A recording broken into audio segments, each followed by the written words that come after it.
My name is Brian, and I should really welcome you from the weekend for all those sports fans and for all those that enjoy this Brianetic sports. I really, really want to thank you so much for being part of this. And of course, I got all your feedback, all the questions, all your comments, and a lot of people really coming out and saying, why am I picking on Kenya again?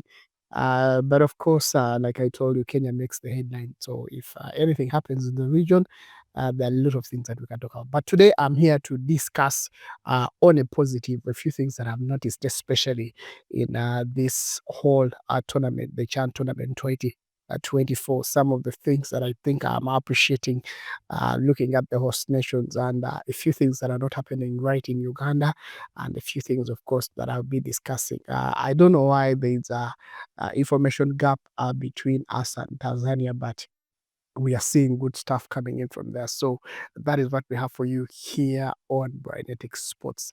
And of course, beginning off with what is happening in Kenya, of course, like I told you, there were challenges that came in, especially when, of course, the fans really stormed the stadiums. A lot of questions and finding coming in from CAF.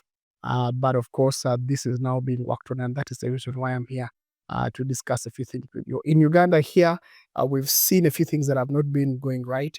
One of them being that a lot of fans that are really not happy with our national team is staying. Pictures and videos surfacing on the internet showing them staying in a rural neighborhood of Kampala that is called Chisasi. It is a modern place around here in Kampala, though the problem is some of just like it has happened in Uganda here, the services, which include infrastructure, are really not being 100% worked on. Of course, areas like the Chira areas like for you who stay around when you move, okay, I should say when you move to Chisasi, when you move to areas like um, this side, I'm just forgetting the name, but there's a lot of challenges when it comes to infrastructure. Some of the roads in there, most of the roads are not really done, are not tarmacked in there. So, where the national team, I don't know why the choice of the place they were supposed to be staying was this area, but it wasn't really, really a good picture on the internet showing the national team that is supposed to be celebrated because everyone we are not saying that they should be in elegant places only, but there is something that really happens when we talk about the national pride. We need to have at least all things done formally. This is a tournament that does not just come around, so we expected at least for us to have at least a good image when it comes to how we portray, how we take care of our teams. If at all we, the host nations, do not take care of ourselves, then it might not be really a good message to the people that are coming here. So that was a negative for us. I saw the images of players moving around, walking around, having evening walks, and they're moving in all muddy places. And then now the national team seeing the escorts coming in, those car escorts, and looking like we are coming from a village, and it was really not a good message that was portrayed out there. But on the other side, um, I think apart from the infrastructure, there's also the lack of funds coming to the stadia. I saw a lot of people commenting about how Uganda and all the screens are showing how the matches have not been attended, especially the matches that are not involving Uganda as a country. There are games that were played that did not involve Uganda on match days. Here in Uganda, the matches are 10,000 Uganda shillings, which is, of course, for two matches. So usually when Uganda is going to be playing like on a Monday, then you usually have people going early to the stadiums to watch the early kickoffs. Then the Ugandan games have always been late from 8. So that is why you've seen big numbers in the games that involve match days that have Uganda, and then you've not been having fans in there. I think it's in the nature of the way we support our game. Ugandans are so much attached to whatever they support. I'll give you an example. Here in Uganda, there are two teams that really, in the European League, are really very supported. That is Manchester United and Arsenal. So on other match days, when you have teams like Chelsea, like Liverpool, you'll not have the places, the match day areas where people watch the games from being filled to their capacity. But when you have these teams playing, that is in our nature, it is in our tradition. We are always so much concerned over exactly what we support. And in this case, it is the Uganda Kings that makes the news. All the other teams that come in are not really given that kind. I think we need to learn our football culture. In Kenya, I think they are trying to work on that to see that it's getting improved, to see that things are getting better. We've had challenges, especially with fans storming into stadiums, and a lot of them excited to see their national team play.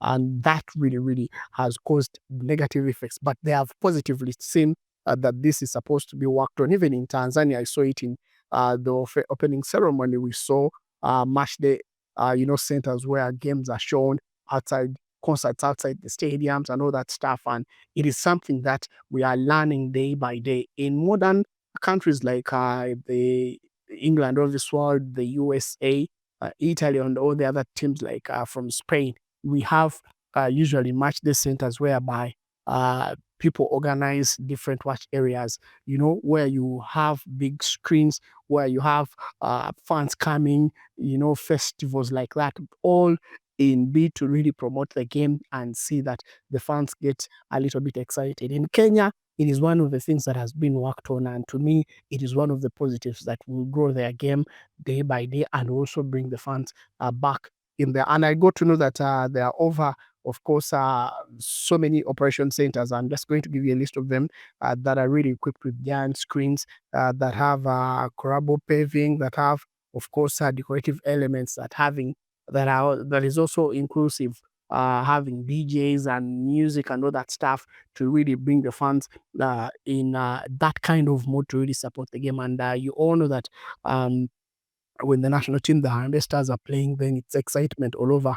And I got to know that, especially from the game between Zambia and Kenya, you remember that was a game that the capacity of the stadium was limited to 27,000.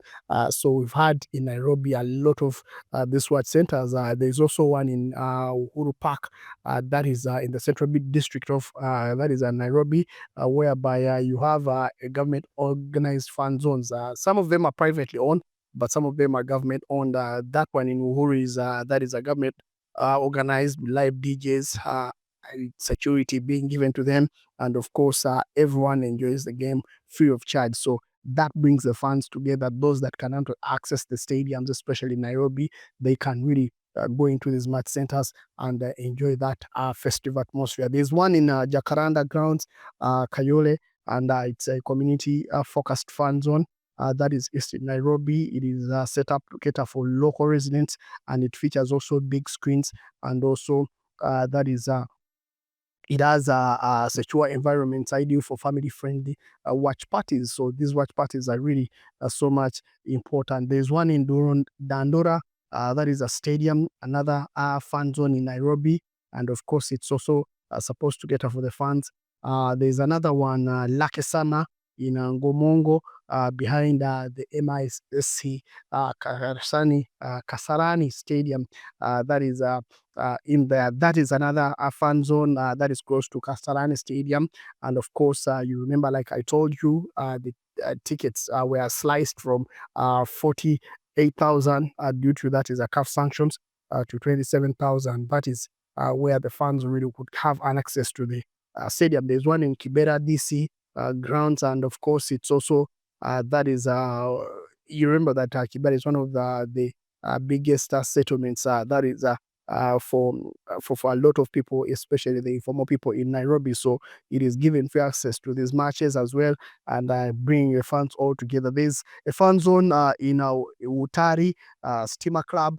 That is a fan zone that is a sports friendly area, and you all know that this is structured to help enhance as well the viewer experience. In other regions, there's also in Mombasa, there's also in Kisumu, Eldoret. That is a kind that we've not seen here in Uganda. I don't know why we've not seen that in Uganda. We've not even seen, not even one watch party organized by government. I don't know why this is not happening, but I think FUFA should really copy a lot of things from the region because, yes, Chan is a trial tournament before we host the AFCON 2027, but we need to really, really get better. These are, I was talking about most of them that are government owned, but there are private ones that are really done by bars, restaurants, and all that stuff. And it's a way of making money because now that is why I told you Kenya are very fast when it comes to making money. They understand the financial bit. And when I was giving you a preamble of this tournament and the future tournaments that are going to be hosted, I told you Kenya really is far much better than all the other the countries in the region. Of course, Tanzania is not far away. They are doing the same. And of course, they also have the demand for the game. We all know that the support is so much better off in Tanzania and Kenya for the local game as preferably to Uganda because Uganda has had their own problems. And like I told you, the structure of our clubs here in Uganda is not really appealing. Like I told you, the nature of our clubs really do not give us a sense of belonging of why I should support those clubs. Most of them belong to institutions like police, like the army, like tax bodies like URA, like KCCA for city councils. All these things have always had bad PR when it comes to relating with people. So people do not feel a sense of belonging, and we need to go back and structure our clubs according to areas that people come from, according to something they relate with. And we've had a tournament. Most of you may not know it, but for people who live in Uganda, they know it. It's called Amasaza for the Buganda Kingdom.